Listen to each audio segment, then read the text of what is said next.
Hello friends, this video on chemical coordination and integration part 16 is brought to you by examfear.com. No more fear from exam. Now that we have discussed about almost all the hormones which are secreted by different glands in our body, a very common question is, every time I told you that hormones are produced in small amounts and they should always be present in the right amount. They should neither be less nor more. So why do we want them to be present in the right amount? What happens when they are not present in the right amounts? So hormones, if present in more or less than desired amount, can be harmful. Sometimes it can be fatal. So some of the examples which we have discussed before also, for example, the growth hormone. If it is present in very small amount, less than desired, it can cause dwarfism. The person doesn't grow at all. Similarly, if it is present in huge amount, it can result in gigantism. Now, it is not only about the looks. You might feel that, okay, so what big deal? If somebody is growing too tall, that's fair enough. But that is not fair enough. That's because only the size of the person is increasing, but all other hormones, because only growth hormone is present in more amount, but that doesn't mean that all other hormones of the body are also present in huge amounts. They are all present in lesser amounts, so they will not be able to facilitate all the different parts of such a huge body effectively. So as a result, that person might have complications and the person might not be able to survive for a very long time. For example, you would have heard about the tallest man till date. He was so tall, but he could not survive for a very long time. So he died at a very early age because of the complications which took place inside his body.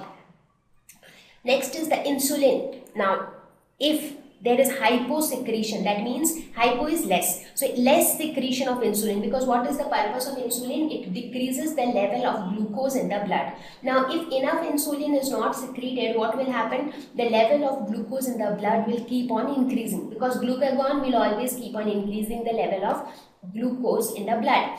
As a result, the person might suffer from diabetes mellitus, and as I have mentioned before also, that this diabetes mellitus has a lot of complications, and it actually affects, or it makes the person prone to many other diseases. So whatever we have discussed so far, that is the entire endocrine system with all the glands, let us have a quick overview. So as I said, endocrine system will provide chemical coordination. So endocrine glands and hormones secreted by them form the endocrine system. So this is a male body and this is the female body. So if you see, we discussed about the hypothalamus, which controls the pituitary gland, and pituitary gland is the one which is the master gland, so it controls all other glands. How? By secreting some hormones, and each of those hormones will either tell other hormones to secrete some other hormones. The pineal gland, which is again located in the brain, controlling the sleep-wake cycle, the thyroid gland and the parathyroid glands, thymus gland, pancreas and adrenal glands. So these, it is same in both male and female. Only in the case of the reproductive structures, here it is testes and here it is ovaries. So the ovaries will secrete the female hormones and the testes will secrete the male hormones. That is the only difference. So this was the overall human endocrine system. And now if you try to relate what are the hormones secreted by each of the gland, you can actually understand that sometimes when you see something, let us suppose somebody sent you a gift on your birthday. When you see that gift, how do you feel?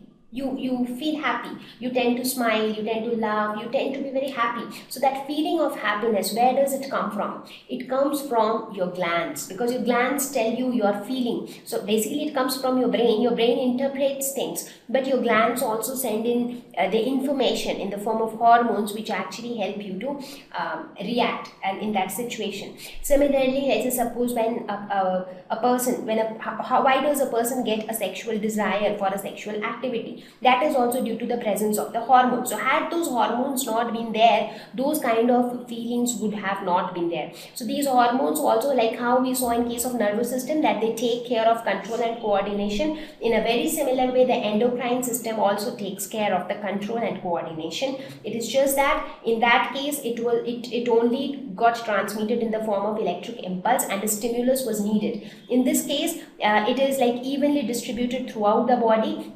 There are receptors to receive the hormones. Thank you.